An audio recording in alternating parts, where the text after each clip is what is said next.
Parliament को साइनाडाइन अडजर्न करके भाजपा बुरी तरीके से एक्सपोज हो गई है कि इस सत्र में वो मुद्दे से भागना चाहती थी। हम पर इल्जाम लगाते हैं कि कांग्रेस पार्टी के कारण विषयों पर चर्चा नहीं होती और स्वयं उन्होंने आज इस हफ्ते में जब हम चर्चा कर सकते थे, मुद्दों को उठा सकते थे, बिल को लोकसभा राज्यसभा में पारित कर सकते थे, तो क्या क्या उन्होंने वो भाग गए।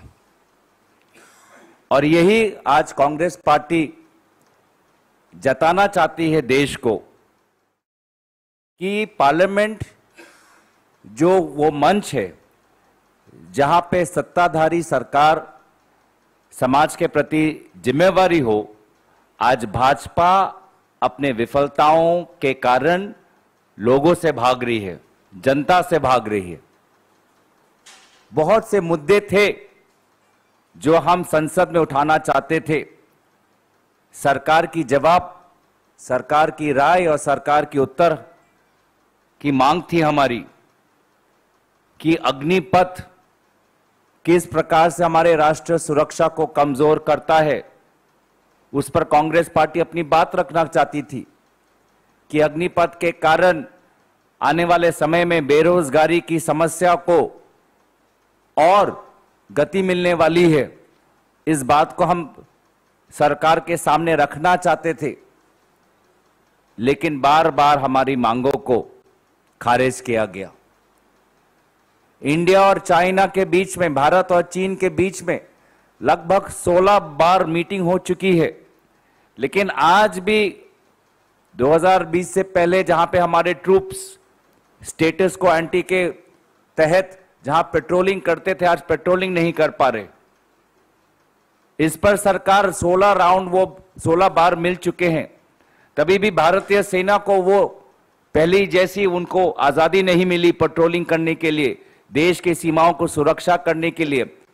इस मुद्दे से भाजपा भागना चाहती थी, भागना चाहती थी 5G के ऑक्शन से, भागना चाहती थी कि किस प्रकार से एक दो कंपनियों को हमने सत्र से पहले सुना था कि श्रीलंका में प्रधानमंत्री जी ने स्वयं एक विशेष कंपनी को सिफारिश की थी। इस मुद्दे से वो भागना चाहते थे। भाजपा पूरी तरीके से एक्सपोज हो गई कि जब हमने उनके पैर खींचकर प्राइस राइज पर जब हमने चर्चा शुरुआत करवाई तो भाजपा के पास कोई उत्तर था ही नहीं। भाजपा को महंगाई दिखती नहीं है, वित्त मंत्री को महंगाई दिखती नहीं है। वो अलग बात है कि वो सरकार के आरबीआई गवर्नर स्वयं बोलते हैं कि आज के तारीख में जो इन्फ्लेशन है वो संयम से ज्यादा अनएक्सेप्टेबली हाई है। पर वित्त मंत्री का अगर आप जवाब देखें तो वो बात करेगी यूक्रेन की, वो बात करेगी बांग्लादेश की, वो बात करेगी श्रीलंका की, वो बात करेगी इतिहास की। लेकिन उनके सरकार ने क्या कदम लिए मूल वृद्धि को, प्राइस राइज को कम करने के लिए, उस पर कोई जवाब नहीं आया उनसे। और जब भी हम जवाब मांगते हैं तो सरकार का रवैया होता है कि बुलडोज करो पार्लियामेंट को, निकाल दो सांसदों को। 4 सांसद को एक बार निर्णय लिया गया कि पूरे सत्र के लिए उनको निलंबित किया गया था। इस प्रकार का नीति प्रश्नकाल में अगर आप देखें तो मंत्रियों से आजकल जवाब नहीं, मंत्रियों से हमको धमकी सुननी मिलती है। आप में से कितने लोग कल थे मुझे पता नहीं, लेकिन कॉर्पोरेट अफेयर्स के मंत्री ने जिस प्रकार का असंसदीय भाषा का प्रयोग किया उसकी हम कड़ी निंदा करते हैं। मैंने स्वयं देखा कि पार्लियामेंट अडजर्न होने के बाद उनके मंत्रीगण, उनके पुरुष सांसद, महिला सांसद ने किस प्रकार से अमानवीय व्यवहार किया था। श्रीमती सोनिया गांधी जी के साथ, वो स्वयं मैंने देखा है। तो ये इस पार्लियामेंट को खोखला करना चाहते हैं। लोकतंत्र के मंदिर में जहां पे सत्ता को भी जनता के सामने अपना माथा टेकना होता है, इस पार्लियामेंट को खोखला करना चाहते हैं। पर कांग्रेस पार्टी लड़ती रही लोगों के लिए। जहां पर हमने देखा कि प्राइस राइज पे सरकार ने कोई ठोस कदम चर्चा के बाद नहीं उठाए, तो हम निकले, सड़क पे निकले। राष्ट्रपति भवन जाते वक्त हमें अरेस्ट किया गया। हमने काले कपड़े पहनकर हमने सरकार के आंखें खोलने की कोशिश की कि सरकार कितनी विफल है। जब हमने देखा कि ईडी का किस प्रकार से दुरुपयोग हो रहा है, तो हमने ईडी के खिलाफ, ईडी के राजनीतिकरण के खिलाफ हमने विरोध किया, प्रोटेस्ट किया, अरेस्ट हुए। भाजपा सोचती थी कि हमको 12-12 घंटे, जयराम जी को कहीं यूपी के कोने में, मुझे कहीं हरियाणा के कोने में किसी पुलिस थाना में रोककर, कांग्रेस पार्टी के सांसदों को रात के 12 बजे 1 बजे तक रोककर कांग्रेस पार्टी को थका देंगे, तो ये इनकी भूल थी। हमने अंत तक अपनी बात जोर से रखी और इस भाजपा के जो एजेंडा, जो था ही नहीं, एजेंडालेस सत्र चलाना चाहते थे, उसको हमने एक्सपोज किया। प्राइस राइज पर इनका कोई उत्तर नहीं था, वो हमने एक्सपोज किया। मुद्दे से जो वो भागना चाहते थे और इसलिए 4 दिन पहले उन्होंने सत्र को भंग किया, वो हमने एक्सपोज किया। ईडी का जिस प्रकार से राजनीतिकरण, वो हमने एक्सपोज किया और हमने दिखा दिया कि संसद से सड़क तक हम देश के मुद्दों के लिए लड़ने के लिए हम तैयार हैं। और खास करके कल हमने इलेक्ट्रिसिटी अमेंडमेंट बिल को लोकसभा में पारित नहीं होने दिया। ये बिल बहुत ही खतरनाक है, किसानों के खिलाफ है। भाजपा ने इससे पूर्व झूठे दिलासे दिए थे किसान आंदोलन को कि वो बिल नहीं लाएंगे, लेकिन दोबारा उन्होंने यू टर्न मारकर कल बिल लाने की कोशिश की, पारित करने की कोशिश की। हमारे विरोध के कारण इस बिल को स्टैंडिंग कमेटी में भेजा गया और हम आज भी इस हफ्ते और बिलों पर चर्चा के लिए हम तैयार थे। कंपटीशन बिल वो लाए, हम तैयार थे। मैरीटाइम प्राइवेसी बिल पे हमारे स्पीकर्स तैयार थे। लेकिन भाजपा संसद की जो वास्तविक जो इसका उद्देश्य है, जवाबदेही जनता के प्रति, उससे वो आज जो उनके पास ना कोई जवाब है ना कोई संकल्प है, उस बात को छुपाने के लिए उन्होंने पहले ही 4 दिन पहले इस पार्लियामेंट को अडजर्न साइनाडाइन कर दिया। तो मुझे लगता है कि कांग्रेस पार्टी ने बहुत से चीजें, भाजपा के जो उनके जो काले कारतूते हैं, हमने जनता के सामने पर्दाफाश किया। तो वहीं पे मैं अपनी लोकसभा की बात रखना चाहता हूं और जयराम जी हैं वो अपनी बात रखेंगे। शुक्रिया गौरव। 17 जुलाई को जब सर्वदलीय बैठक हुई थी, सरकार की ओर से कहा गया था कि इस मॉनसून सत्र में 32 विधेयक या पेश किए जाएंगे या पारित किए जाएंगे। पर हकीकत यह है कि लोकसभा में इस सत्र में सिर्फ 7 बिल पास हुए और राज्यसभा में सिर्फ 5 बिल पास हुए। तो कहने और करने में बहुत फर्क है। कहा तो बहुत कुछ 17 जुलाई को, पर निकला क्या? विपक्ष की ओर से 17 जुलाई को हमने 13 मुद्दों को उठाया था जिस पर हम चर्चा चाहते हैं मॉनसून सत्र में। 13, पर हमें मालूम था कि 13 में से समय के अभाव के कारण 6 या 7 लिए जा सकते हैं। पर उन 13 मुद्दों में से सिर्फ एक ही मुद्दे पर चर्चा हो पाई, और वो भी 2 हफ्ते के विलंब के बाद। 2 हफ्ते के लिए सरकार राजी नहीं हुई, 2 हफ्ते के बाद विपक्ष के दबाव के कारण महंगाई और जीएसटी पर बहस हो पाई लोकसभा में और राज्यसभा में। प्रधानमंत्री अपने भाषण में बड़ी बड़ी बातें की प्रोडक्टिविटी के बारे में, पर मैं प्रधानमंत्री को कहना चाहता हूं कि पार्लियामेंट के 2 स्तंभ होते हैं, प्रोडक्टिविटी और अकाउंटेबिलिटी। इनके नेतृत्व में पार्लियामेंट में अकाउंटेबिलिटी 0 हो गया है। कोई अकाउंटेबिलिटी नहीं, कोई बहस नहीं। स्टैंडिंग कमेटी को बिल भेजे जाने के लिए हमें लड़ना पड़ता है, बहस कराने के लिए हमें लड़ना पड़ता है। जो हमारा संवैधानिक हक बनता है, लोकतांत्रिक हक बनता है, उसके लिए हमें लड़ना पड़ता है, संसद के अंदर और संसद के बाहर। तो ये आंकड़े देकर लोगों के आंखों में जो धूल डालते हैं प्रधानमंत्री, प्रोडक्टिविटी प्रोडक्टिविटी कह के, मैं कहना चाहता हूं प्रोडक्टिविटी अकाउंटेबिलिटी के बिना, जवाबदेही के बिना उत्पादकता का कोई माने नहीं रखता। Productivity without accountability is meaningless.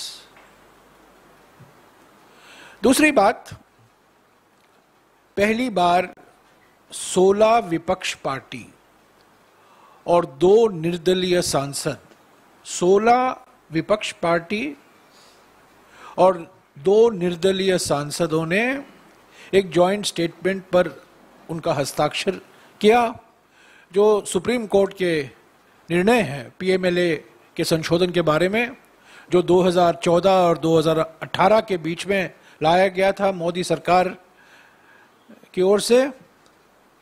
उस निर्णय के खिलाफ अपनी बुलंद आवाज उठाई और उन्होंने कहा कि हम इसका रिव्यू करवाएंगे। 16 पार्टी, जिसमें टीएमसी और आम आदमी पार्टी भी शामिल थी, और 2 निर्दलीय सांसद राज्यसभा के। तो मैं समझता हूं ये बहुत एक बड़ा उपलब्धि है इस सत्र में, कि हालांकि वाइस प्रेसिडेंट के चुनाव में हमें टीएमसी का समर्थन नहीं मिला, फिर भी इस सुप्रीम कोर्ट के आदेश के संदर्भ में सभी पार्टियों का एक होना, इसकी कड़ी आलोचना करना और इसका रिव्यू मांगना, मैं समझता हूं एक महत्वपूर्ण कदम है, हमारे लोकतंत्र को सुरक्षित रखने के लिए है। तीसरी बात जो मैं कहूंगा कि इस सत्र में कांग्रेस पार्टी ने खूब कोशिश की पार्लियामेंट के अंदर, लोकसभा के अंदर, राज्यसभा के अंदर मुद्दे उठाने की, पर हम नहीं उठा पाए। एकमात्र एक दिन बहस हो पाई महंगाई पर, जीएसटी पर लगातार हम पार्लियामेंट के बाहर इन 3 मुद्दों पर, महंगाई, बेरोजगारी और जो खास तौर से खाद्य पदार्थों पर जीएसटी लगाए गए हैं, मूर्खतापूर्ण, मैं यही कह सकता हूं, ये मूर्खतापूर्ण तरीके से लगाया गया है जीएसटी इन खाद्य पदार्थों पर। इस पर हमने विशाल प्रदर्शन किया, पर हम इन मुद्दों को छोड़ेंगे नहीं।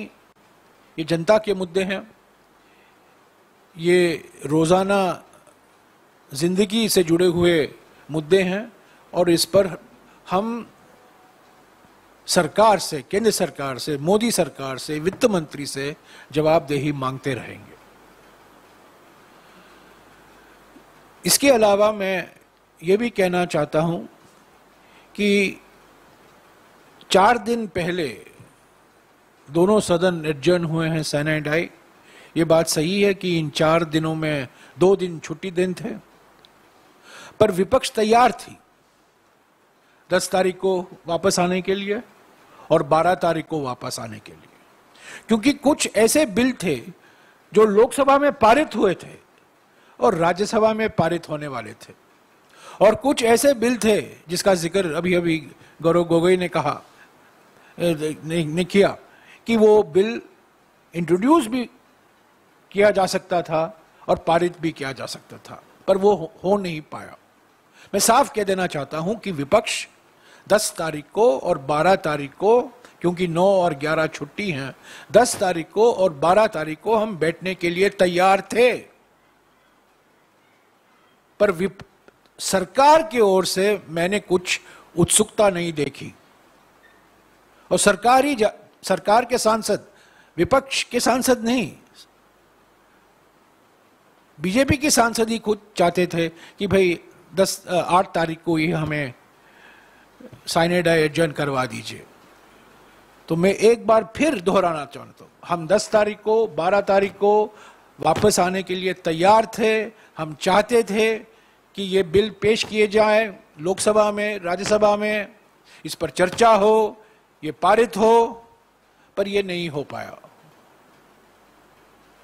क्योंकि सरकार की ओर से कोई ऐसी मुझे ऊर्जा नहीं दिखाई दी, कोई दिलचस्पी नहीं दिखाई दी कि वो सेशन 12 तारीख तक चलाना चाहते हैं।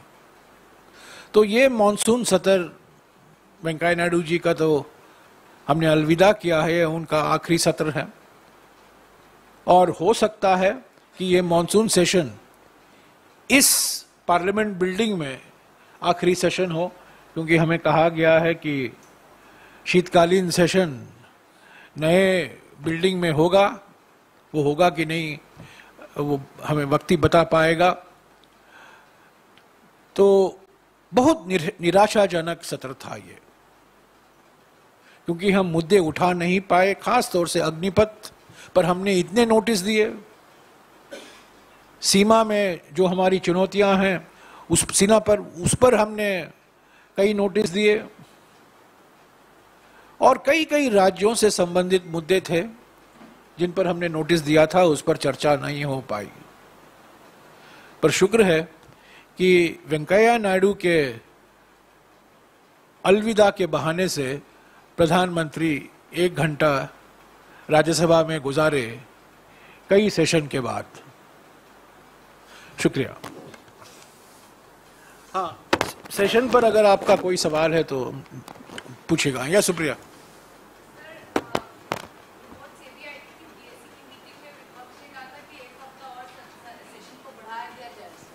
बिल्कुल, हमने कहा था अगर बढ़ाना चाहते हैं बढ़ाइए, पर पहले तो 10 तारीख और 12 तारीख के जो बिजनेस हैं उसको तो खत्म कीजिए।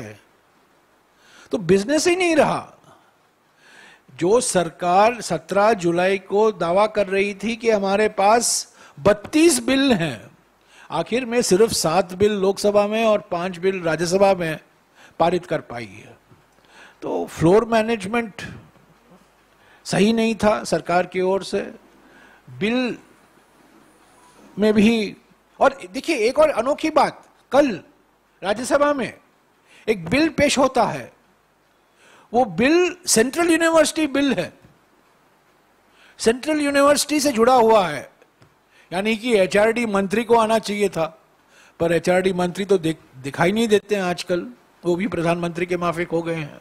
तो रेल मंत्री ने पेश किया वो बिल, और रेल मंत्री ने जवाब दिया उस बिल पर, और कई सांसदों ने यह मामला उठाया कि यह सेंट्रल यूनिवर्सिटी का विषय है, हमारे एचआरडी मंत्री, एजुकेशन मिनिस्टर, शिक्षा मंत्री कहाँ। तो मंत्रियों, प्रधानमंत्री का पार्लियामेंट को नजरअंदाज करना, यह तो हम 8 साल से देख रहे हैं, पर अभी मंत्री भी नजरअंदाज करने लगे हैं।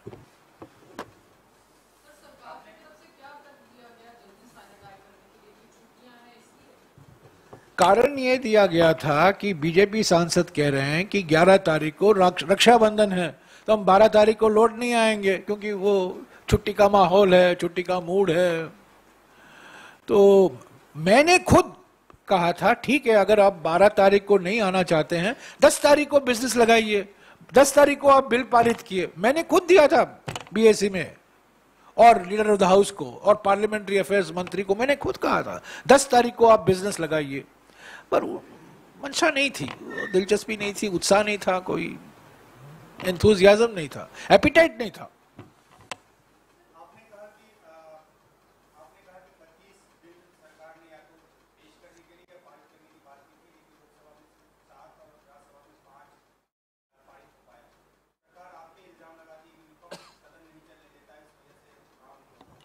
हमने कहा था पहले दिन 18 जुलाई से हमने कहा था कि पहले बिजनेस लोकसभा में और पहला बिजनेस राज्यसभा में महंगाई पर चर्चा होना चाहिए।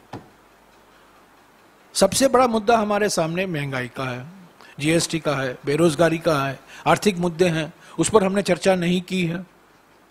हमने कहा था इस पर चर्चा कीजिए, 4 घंटे का चर्चा कीजिए। 4 घंटा माने वो 4 घंटा 6 घंटा हो जाएगा।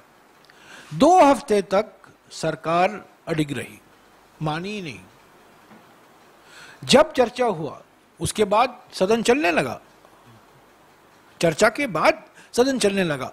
अगर मान लीजिए 19 तारीख को, ठीक है 18 तारीख को राष्ट्रपति का चुनाव था, अगर 19 तारीख को या 20 तारीख को सरकार मान लेती कि महंगाई पर हम चर्चा करेंगे, उसी दिन क्या होता था? आसमान नहीं गिर जाते। हम अपना जो हमें कहना है हम कहते, जो सरकार की ओर से जो कहना वो कहते, और 4, 5, 6 घंटे चर्चा हो जाती। पर उन्होंने माना नहीं। 2 हफ्ते बाद चर्चा करवाई लोकसभा में और राज्यसभा में। इसमें मैं एक बात जोड़ना चाहूंगा कि सरकार का ये तर्क झूठा साबित हुआ, वो इस हफ्ते पता चल गया। क्योंकि अगर वास्तविक में कांग्रेस पार्टी ने उनके काम में बाधा डाला होता, तो अब जब सत्र चल रहा है तो वो बिल वो क्यों नहीं लाए राज्यसभा में? वो बिल जो वो लाना चाहते थे, पारित करना चाहते थे, वो क्यों नहीं पारित हुए लोकसभा में? कल 12 बजे तक हम बैठते, 10 तारीख को 12 बजे तक बैठते।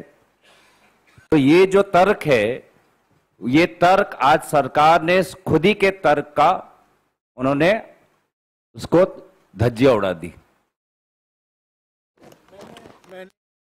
लाइफ अमेंडमेंट बिल है, लोकसभा में पारित हुआ, वो राज्यसभा पर लंबित है। मैंने खुद कहा कि आप बुधवार को आइए, इसको पास करवाइए, बाद में एडजर्न कराइए, पर वो भी नहीं माने। वो अलग से बात करेंगे, अभी पार्लियामेंट की बात हो रही है, अभी पार्लियामेंट जोड़ो की बात हो रही है।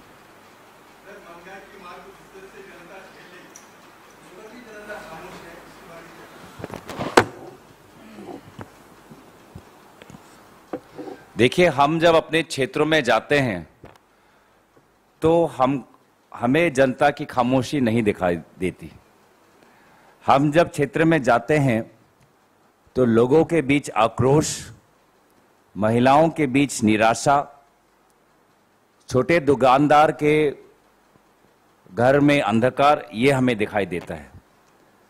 तो जनता बोल रही है, अगर मुंह से नहीं तो आंखों से तो बोल रही है। तो इसलिए उनका जो दर्द है हम देख पाते हैं। अफसोस है कि भाजपा नहीं देख पाती। और जैसे कि मैंने दोबारा कहना चाहूंगा कि आप भाजपा के सांसदों का भाषण सुने, कहां है महंगाई? महंगाई नहीं है, कांग्रेस पार्टी को महंगाई दिखती है। मैं उनको विनम्रता से बोलना चाहूंगा कि आरबीआई गवर्नर का भाषण तो सुन ले, हमारा ना सुने तो आरबीआई गवर्नर का तो सुन ले। आज इंटरेस्ट रेट क्यों हाइक कर रहे हैं 50 बेसिस पॉइंट, और आने वाले समय में और करना चाहते हैं? क्यों कर रही है अगर आरबीआई ऐसे काम, अगर इन्फ्लेशन नहीं है? क्यों आरबीआई बोल रहे हैं कि अनएक्सेप्टेबल हाई इन्फ्लेशन है? चलो माना आरबीआई ने तो कुछ काम किया, इंटरेस्ट रेट तो बढ़ाए 50 बेसिस पॉइंट। सरकार ने क्या काम किया? सरकार की तरफ से क्या कदम दिखाई दिए? कुछ नहीं।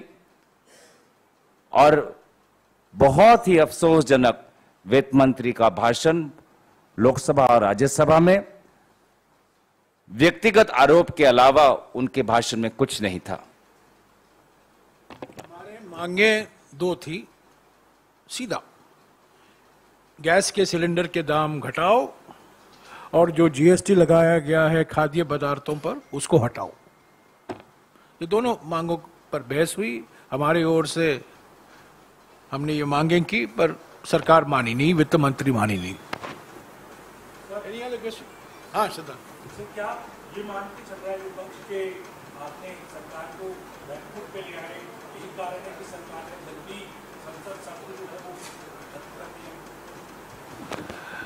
बैकफुट या फ्रंट फुट मैं नहीं कह सकता हूं, पर मैं ये जरूर कह सकता हूं कि मुझे कल सरकार के पेट में वो आग नहीं मुझे दिख पाई कि वो सेशन आगे बढ़ाना चाहते हैं, वो एपिटाइट नहीं था। तब सरकार की ओर से ही लोग कह रहे हैं आज साइनेड आए, आज साइनेड आए, आज साइनेड आए। साधारणतः विपक्ष कहती है एडजर्न करा दीजिए, पर इस बार डीएमके, टीएमसी, कांग्रेस, आम आदमी पार्टी, वामपंथी सभी कह रहे थे नहीं नहीं 10 को आइए, वापस 10 को आइए। पर सरकार मानी, सरकार नहीं चाहती थी, वो चाहते थे इसे एडजर्न करा दो। 9 को छुट्टी है, 10 तारीख वेंकैया जी का आखिरी दिन है, 11 तारीख जगदीप धनखड़ साहब का शपथ ग्रहण होगा और 12 तारीख को छुट्टी है ऐसी। तो 10 तारीख को जरूर ये सेशन आया कर सकता था।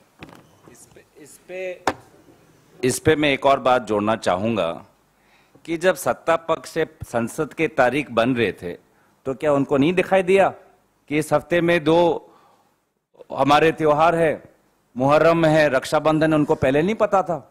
उनको पहले नहीं पता था कि आखिरी हफ्ते में उपराष्ट्रपति को लेकर राज्यसभा के कुछ नियम हैं?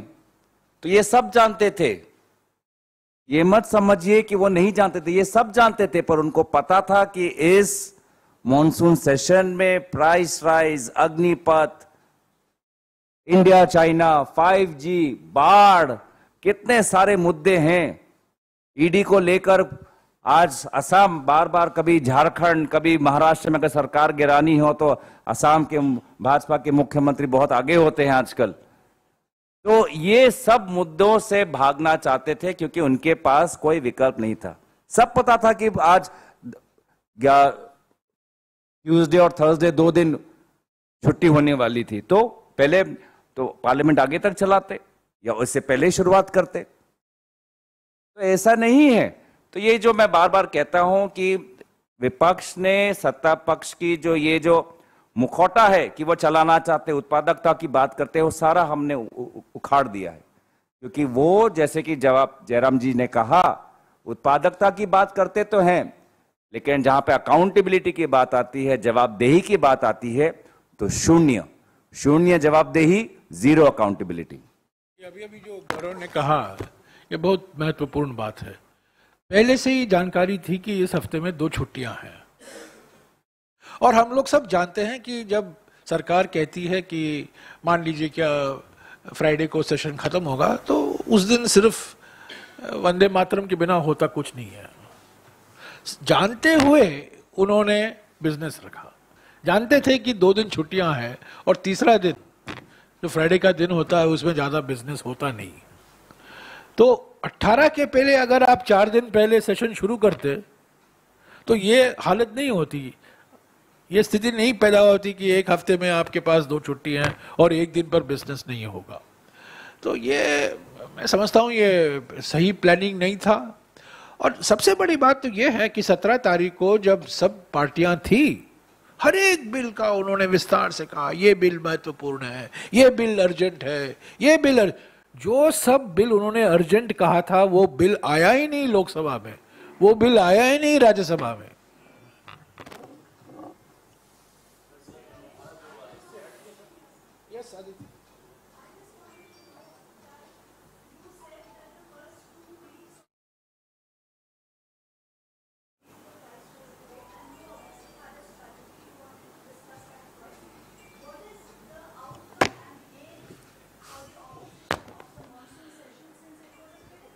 Aditi, our demand was we must start the session with a discussion on price rise.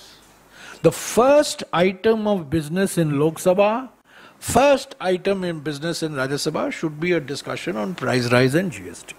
That was our simple demand. That was not agreed to for 2 weeks. And 2 weeks later, the session started with a discussion on price rise and GST. So for 2 weeks, the government stalled and then finally agreed to a discussion in Lok Sabha and Rajya Sabha.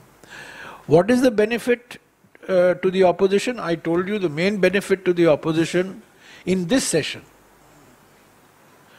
while it is a matter of some disappointment that we couldn't get one opposition party on board for the vice presidential election, it is a matter of great satisfaction that all opposition parties, 16 opposition parties, came together to raise serious concerns on the Supreme Court judgment on the PMLA amendments that were carried out between 2014 and 2018, and have called for a review of that judgment. And that statement has already been circulated. I think the second most important outcome of this session for the Congress party is that the Congress party is now in mobilization mode. We are agitating not only in Parliament, but there are limits to agitation in Parliament, because our job in Parliament is to allow Parliament to run, not to disrupt Parliament. Incidentally, 1.5 days was lost because of disruption by the government, not because of the opposition. The opposition, the ruling party in Lok Sabha, ruling party in Rajya Sabha disrupted both houses for 1.5 days, demanding an apology from the Congress president on a statement made by our leader in the Lok Sabha. It was not, in spite of him having apologized orally and apologized in writing. So it's extraordinary that sessions are being disrupted because of the treasury benches. So I think it was a great benefit to the Congress party that our protest on the 5th certainly put the government on back. आपने backfoot का जिक्र किया.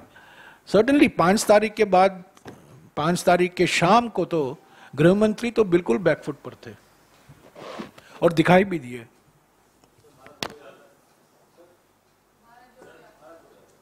भारत जोड़ो से अलग बात करें parliament.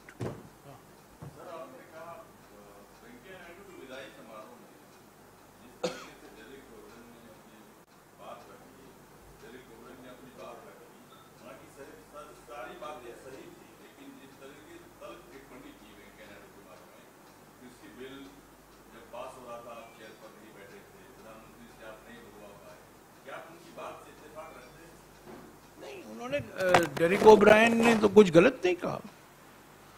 उन्होंने कुछ गलत नहीं कहा. प्रधानमंत्री ने एक बार जवाब नहीं दिया.